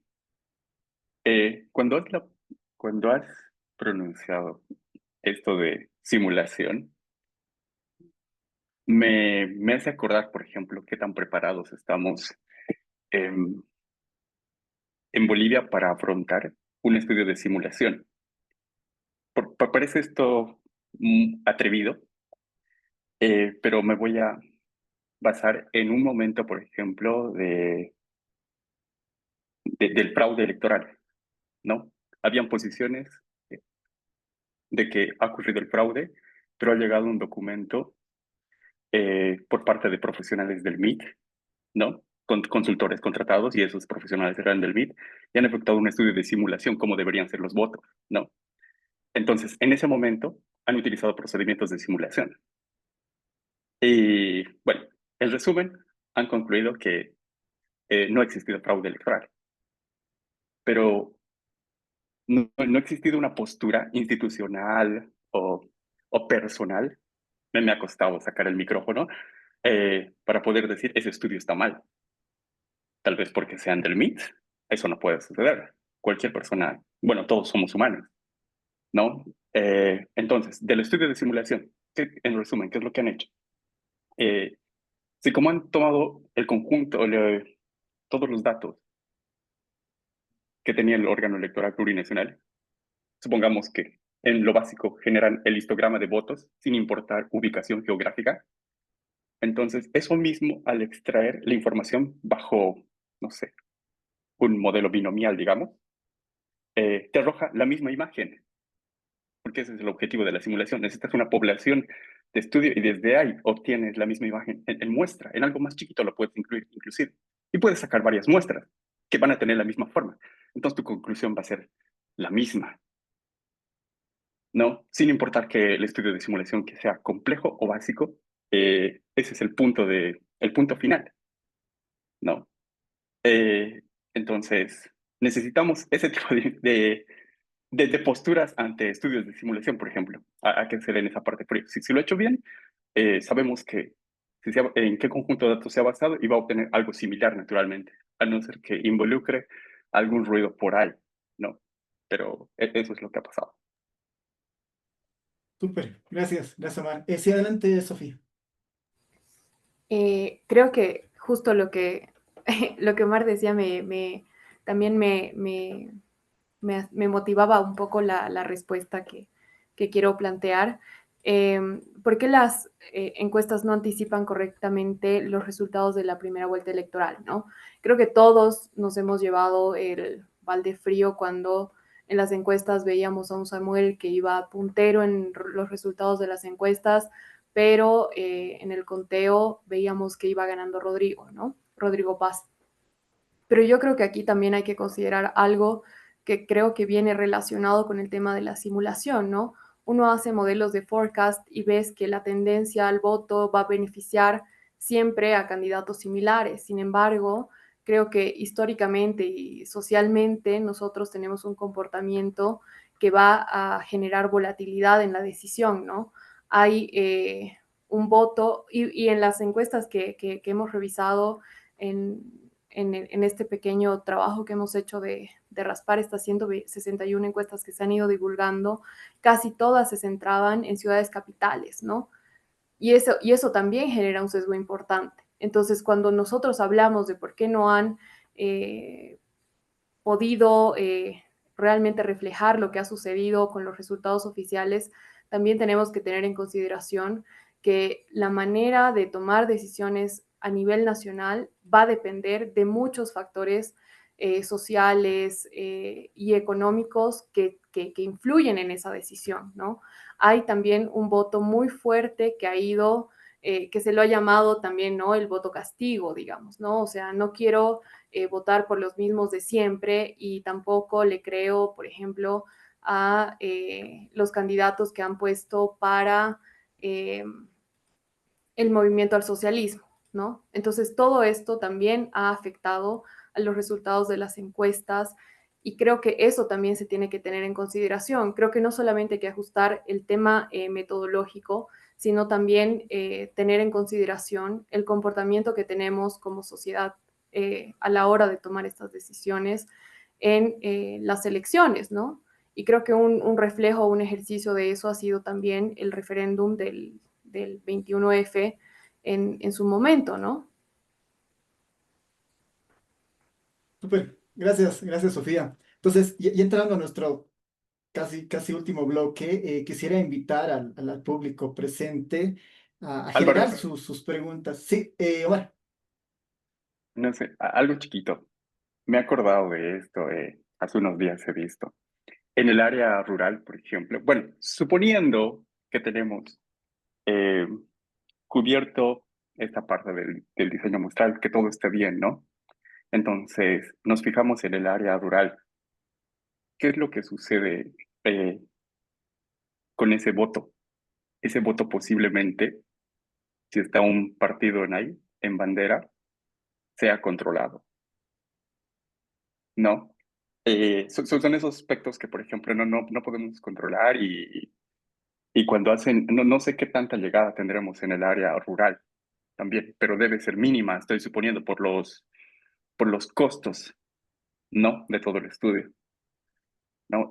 Esos factores también externos tendrían que influir, no solo la metodología, reforzando y acompañando lo que mencionaba Sofía también. súper, gracias. Sí, esto viene bien de la mano de decir estos, ¿no? Estos 2.500 que se han posicionado, cuánto cuesta hacer una encuesta, quién financia estos estudios, ¿no? Son parte, ¿no? Hay una línea de investigación bien interesante en esto y dado el fenómeno boliviano, creo que vale la pena un poco ir profundizando esta situación desde el punto de vista de estas predicciones, ¿no? Entonces, nuevamente agradecer al público que está conectado. Hemos tenido un público bien constante en todo el panel. Eso siempre es un buen referente para evaluar este tipo de espacios. También estamos transmitiendo en Facebook y ahí igual la asistencia ha sido relativamente regular. Así que es un tema que motiva a las personas. Quisiera invitar a los participantes, a los que están conectados aquí en la sesión de Zoom y también a los que están en el Facebook, por si quieren hacer una pregunta a alguno de los panelistas o al panel en general, ¿no? Si quieren pueden activar su micrófono, utilizar aquí el chat, ¿no? Y hacer y formular sus preguntas. Vamos a darnos un espacio de unos 5 a 10 minutos para estas intervenciones y con eso estaríamos terminando, ¿no? Así que abrir el espacio para los participantes, los asistentes. No sé si alguien tiene alguna pregunta puntual hacia algún panelista o al panel en general, ¿no? Adelante.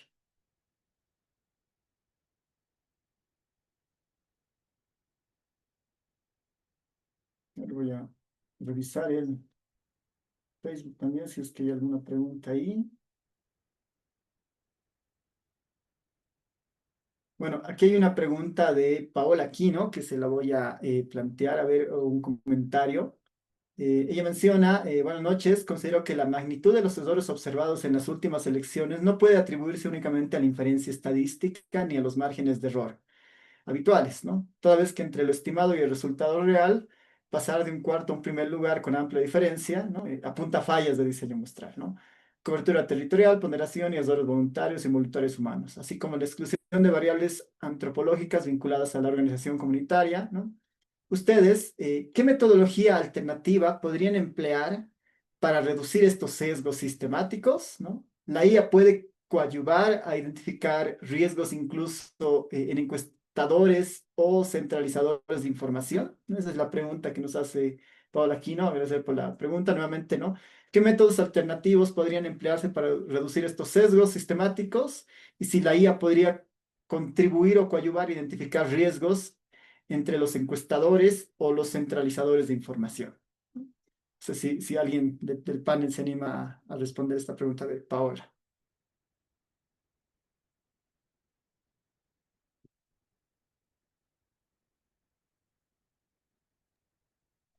Como para empezar en breve, ¿qué es lo Ok, que se puede Omar y notar? Fernando, sí, adelante. Mm, eh, creo que va a aportar en algo esto. Es como todos los tamaños de muestra son 2500 y como les decía en algún momento, existe una secuencia en todos los periodos de los tamaños de muestra que están utilizando. Creo que por el 2014 el tamaño de muestra era 1000 de las encuestadoras o 1200, así ha empezado a crecer y ahora me ha sorprendido con el número 2500. Y todos utilizan ese mismo valor. Entonces, estoy suponiendo que más que el diseño muestral, eh, que lo tomo como algo que eh, lo usan simplemente por protocolo, más que todo se basan en los costos. Esto me permite cubrir los 2.500 encuestadores. Así lo estoy viendo, porque todos están calzando en ese número, ¿no? Eso veía, este es el presupuesto que tenemos, ¿no? Y esto cubre hasta 2.500. Así pareciera. Por ejemplo, me refuerzo esta parte, porque, por ejemplo, los del eh, Latinobarómetro, actualmente, en estos periodos, el tamaño de muestra para todos los países ha sido 1.200. Entonces, eso quiere decir que mantienen un presupuesto destinado a todos los países, sin importar que sea Brasil, por ejemplo. Estoy suponiendo que algo así está pasando. Bueno, cierro comentario. Cierro Pues, micrófono. gracias, Omar. Sí, adelante, Fernando. Gracias. Bueno, yo creo que es fundamental el manejo del tamaño de muestras. No se puede comparar, digamos, tamaños de muestra que ya están fijos a 2.500, ¿no? El tamaño de muestra mucho depende a qué niveles vas a desagregar, porque es otra cosa muy importante. Si quieres un resultado a nivel país, bueno, tal vez 2.500 bastaría, pero entre comillas, con un margen de error real, ¿no? Si tú quieres ya generar resultados urbanos, rural, digamos, tienes que tal vez duplicar la muestra, ¿no? Porque mucho depende de los dominios de estudio que se vayan a definir, ¿no? Y quieres todavía a nivel departamental, tienes que pensar en 9 áreas definidas y por tanto los tamaños ya no son lo mismo. Entonces esto de 2.500 que usan los países, no sé de dónde sale, ¿no? Pero no estoy de acuerdo en ese sentido, ¿no? Entonces hay que trabajar de manera técnica, científica, cuidar mucho el tamaño de muestra y ver la distribución, que es muy importante. Ahora, la pregunta dice, ¿qué alternativas? Bueno, evidentemente el tema de la encuesta vía muestreo, que es previo, digamos, a una elección, tiene, digamos, sus consecuencias y que es muy dinámica esta investigación, porque hay mucha gente previo, a no ser de que se haga la encuesta faltando un poco tiempo, una semana, que algunas veces hemos hecho nosotros también en la universidad y nos ha dado muy buenos resultados. Pero si esperamos tiempo, hay mucha gente indecisa en la votación y a veces es grande ese porcentaje. Entonces, se decide la gente en ese momento. Pero eso no debería ser un pretexto para este resultado. A mí realmente me ha sorprendido también la votación de este partido, del PDC, que las encuestas no le han dado, ¿no? Y prácticamente ahí yo me pongo a pensar, la falta de la aleatoriedad ha sido clave, ¿no? En la investigación, aparte de lo que influye tamaños de muestra, todo eso. Las otras investigaciones que ya nosotros sabemos, el conteo rápido o en boca de urna, bueno, hay que esperarse el día de la votación y creo que esos son mucho más confiables porque estás haciendo una selección de recintos electorales, ¿no? De la votación que realmente ha realizado la gente y bueno, pues supera el, el, el resultado, mejor el resultado, es mucho más preciso en relación al otro tipo de investigación que es la encuesta de intención de voto, ¿no? Entonces, hay que mejorar en eso, hay que analizar, profundiz- profundizar la parte técnica, mejorar. Hay otros métodos, evidentemente, y que, bueno, en realidad eh, hay que hacer conciencia de lo que se ha hecho, ¿no? Y lamentablemente nos hemos equivocado, yo diría así, como país para generar un resultado previo a las elecciones, ¿no? Ahora nadie se anima porque en una segunda vuelta, bueno, difícil, ¿no? Que alguien se anime a hacer una encuesta y que después, digamos, se nos cambie la votación, ¿no? Uno pensaría de que ahora el partido del PDC va a estar primero porque ha obtenido una primera vuelta mayoritaria y que el otro partido va a quedar en segundo lugar. O puede darse la vuelta, ¿no? El resultado. Nadie ya se anima a hablar de una encuesta vía muestreo previo, ¿no? Entonces yo por lo menos veo este fallo que se ha cometido en la parte metodológica. Evidentemente no sé cómo se han hecho las preguntas, habría que verlas. Y bueno, no es la universidad, por ejemplo, la UMSA, desde la carrera de estadística se han realizado encuestas. Se ha hecho una encuesta, por ejemplo, para el rectorado y donde, a ver, no me acuerdo para qué, creo que era la gestión de Albarracín, donde realmente los resultados que se ha arrojado en la encuesta en la UMSA, que evidentemente no era 2.500, creo que no me acuerdo, el tamaño era mucho mayor, y los resultados realmente se daban por un tema, digamos, de, ¿no? de coherencia en la información. Se ha dado muy similares los resultados a la votación. Ah, era de la señora Rescala, me acuerdo. Y hemos obtenido resultados muy similares a lo que ha sido las elecciones en la UMSA, ¿no? Al rectorado. Entonces hay que trabajar bastante en el manejo de técnico. Creo que es muy importante el trabajo aleatorio porque aquí veo que no se ha hecho un trabajo aleatorio por el hecho también de que tú, Álvaro, estabas mostrando las réplicas que hacían, ¿no? Si no respondía 10 intentos, ¿no? 30 intentos, o sea, eso es generación de sesgo, ¿no? Profundo y no da, ¿no? No cabe. Entonces, esa es mi opinión y realmente muy interesante, digamos, el tema. Hay mucho por discutir todavía esto. Gracias. Súper. Entonces, sí, creo que no hay más comentarios del público. Tal vez alguien quiere comentar. Sí, adelante, adelante, Sofía. Perdón, solo para complementar un poco esto, tal vez yo no voy a decir qué metodología alternativa puede corregir este problema, pero es importante entender que el tema de las encuestas electorales se está volviendo un tema, o sea, un problema también ligado a lo estructural, ¿no?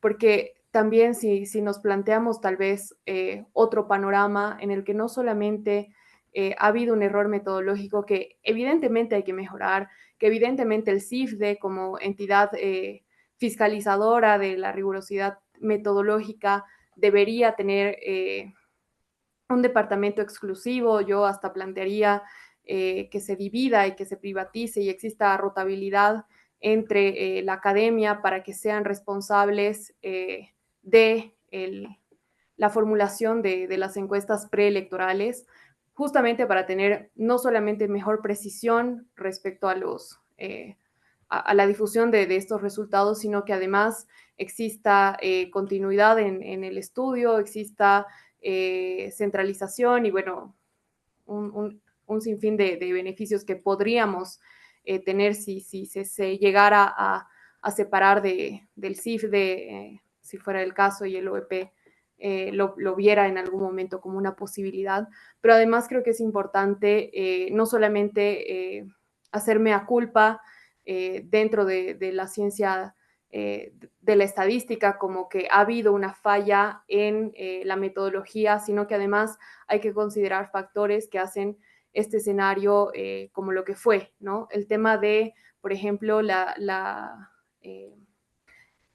los funcionarios públicos que se les ha dado y han denunciado muchos de ellos, que se les ha dado un lineamiento de por quiénes votar, por ejemplo, ¿no? El tema de las zonas rurales, el tema de los sindicatos, el tema de estas presiones sociales que van a también modificar el resultado electoral.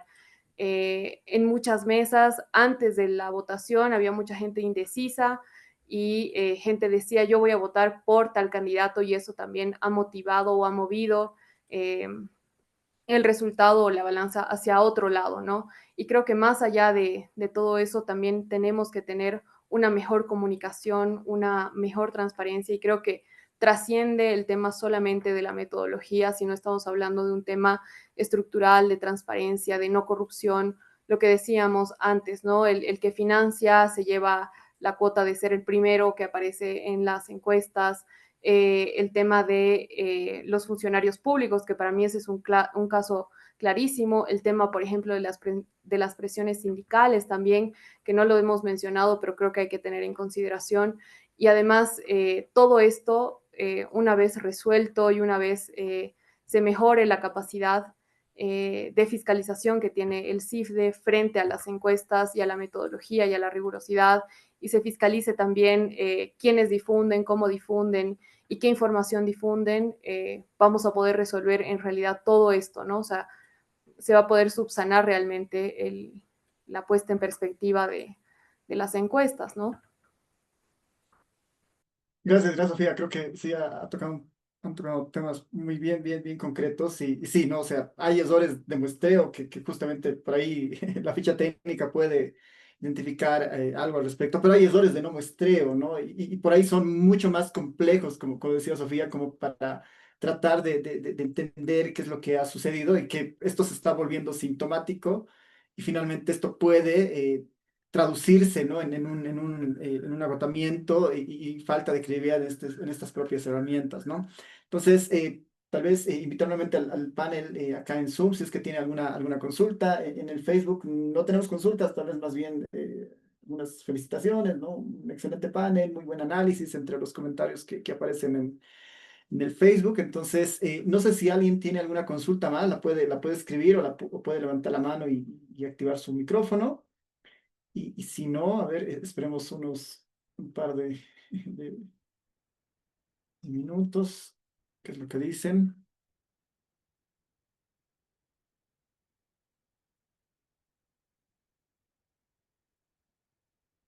Ok, creo que no, creo que ha habido un panel que ha estado muy pendiente a las intervenciones. Yo ya entrar en esta etapa más bien de cierre de este panel virtual, desde mi punto de vista como coordinador nacional del ISLP y también un poco haciendo parte de Fundación ARU, agradecer la presencia de los panelistas, agradecer Fernando, Omar, Sofía, Laura por el tiempo brindado en este espacio. Sé que hay muchos temas que se podrían discutir. El espacio es el tema da para para muchas líneas de investigación, para muchos comentarios, ¿no? Esperemos tener otro espacio similar más adelante.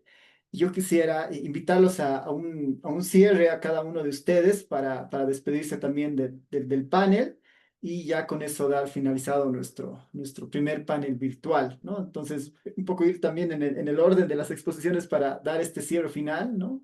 Así que, Fernando, si quisieras dar ya las palabras de cierre y así vamos cubriendo los 4 panelistas.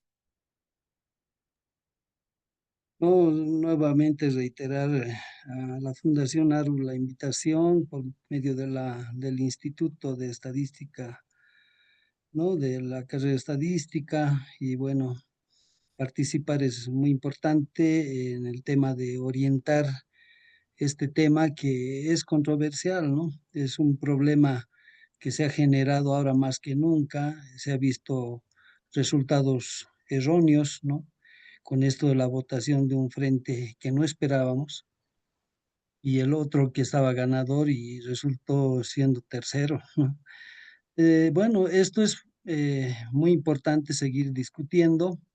Yo también considero palabras de los panelistas en el sentido de que no solamente es una ficha técnica que puede dar la salvación a la investigación, sino que es en parte muy importante, pero también tiene que ver muchos otros aspectos que influyen en los resultados, ¿no? Entonces, no, pues agradecido por participar con ustedes. Realmente los criterios son fundamentales. Tenemos que seguir mejorando como país de tal manera que cambiemos estas cosas, ¿no? Bueno, como comentario también he sido parte, digamos, del proceso en que hemos tenido problemas con el tema de fraude. Estábamos trabajando bastante entre estadística e informática para dar el tema de los problemas de fraude, que a veces no son, digamos, de lo más bonito porque después a uno lo persigue, ¿no? Y bueno, yo ya no quiero entrar a ese tema porque realmente entrar a discutir estos problemas de fraude y que no fue fraude fue un dramático momento para mí, porque hemos estado trabajando con el ingeniero Villegas, incluso, bueno, pero es interesante que ahora se pueda conversar sobre este tema y una reflexión también a las empresas que hacen las encuestas, ¿no? Que tienen que tener un poco más de cuidado. Espero que no se haya manejado de manera política. Siempre esperamos la parte técnica, la parte científica, de tal manera que se hagan bien las cosas. Y mientras no sea así, siempre va a haber estos problemas, ¿no? Nuevamente, gracias a los panelistas, muchas gracias también a la gente asistente. Realmente importante discutir este tema y cualquier oportunidad ahí estamos, ¿no? Gracias. Gracias, Fernando. Sí, Laura, adelante para el cierre. Bueno, igual agradecer a la Fundación ARU por la oportunidad y bueno, para palabras finales, ¿no? Recordar que las encuestas electorales se las puede comprender mejor como una herramienta para comprender mejor a la sociedad y que su verdadero valor está mucho en lo que es la transparencia, la rigurosidad y la forma en la que se comunica, ¿no? Y cómo nosotros como ciudadanos podemos aprender a interpretarla de manera más crítica. Bueno, gracias sobre todo. Gracias, Laura. Omar, adelante.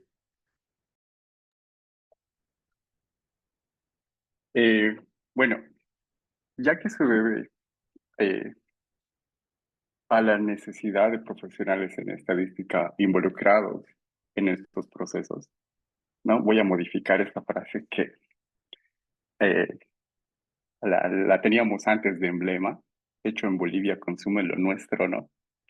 Podemos decir hecho en la UMSA, consume un estadístico, ¿no? También esperemos poder eh, estos escenarios que nos permitan conectar con la ciudadanía, ¿no? Y involucrarnos en los aspectos democráticos de encuestas confiables y que todos podamos comprender la estadística de manera más didáctica. Creo que nos ha faltado la parte de alfabetización estadística, por el título, medio título hemos consumido. Eh, También no nos olvidemos de ese aspecto, ¿no? De la alfabetización estadística que nos hace eh, entender diferentes etapas en versiones de números, ¿no? Podemos generar cuentos con los números. Eso, y te agradezco, Álvaro, a la Fundación ARU, por la confianza. Esperamos poder tener otros momentos presenciales, no sé, en otra parte, tal vez. Muchas gracias por toda la atención. Gracias a ti, Omar, más bien. Sí, adelante, Sofía, para el cierre. Gracias. Bueno, primero agradecerle a los panelistas, a ti Álvaro, a la Fundación, a ISLP también. Creo que es sumamente importante y para aprovechar este momento voy a leer una frase que me parece que es necesaria. La ciencia instrumentalizada es el camino abierto para que la investigación sea un arma en contra de la sociedad. Y creo que justamente la importancia de no solamente tener discernimiento y tener reflexión crítica sobre los datos, sino también la proactividad desde la academia para proponer soluciones que efectivamente lleguen, como lo que decíamos sobre investigar más, conocer más, que tengamos una comunicación asertiva sobre los datos, que estos datos no solo sean rigurosos y unos pocos podamos comprenderlos, sino que sea accesible para todos, siempre precautelando el derecho a la información por sobre todas las cosas, especialmente en los procesos electorales. Y creo que hay que seguir cuestionándonos lo que recibimos y no ver un posteo en Facebook y decir está ganando tal candidato o los resultados se han dicho, ¿no? Al final hay que seguir trabajando en esto, así que muchísimas gracias también a la gente que se ha quedado hasta este momento. Ha sido un honor. Gracias, Sofía. Y sí, agradecer a los panelistas nuevamente, agradecer a los participantes que han estado presentes hasta esta parte final. Esperemos tener otros espacios como estos. Este concepto de alfabetización estadística es muy amplio y ahí un poco comentando lo que decía Omar, el espacio en sí mismo busca fomentar el conocimiento de la estadística y este pensamiento crítico que refería Sofía al final con la idea de que la población eventualmente tenga más herramientas, pueda empezar a problematizar estos tópicos. Si bien es cierto, este panel ha sido presencial con un grupo en Zoom, con la transmisión virtual en Facebook.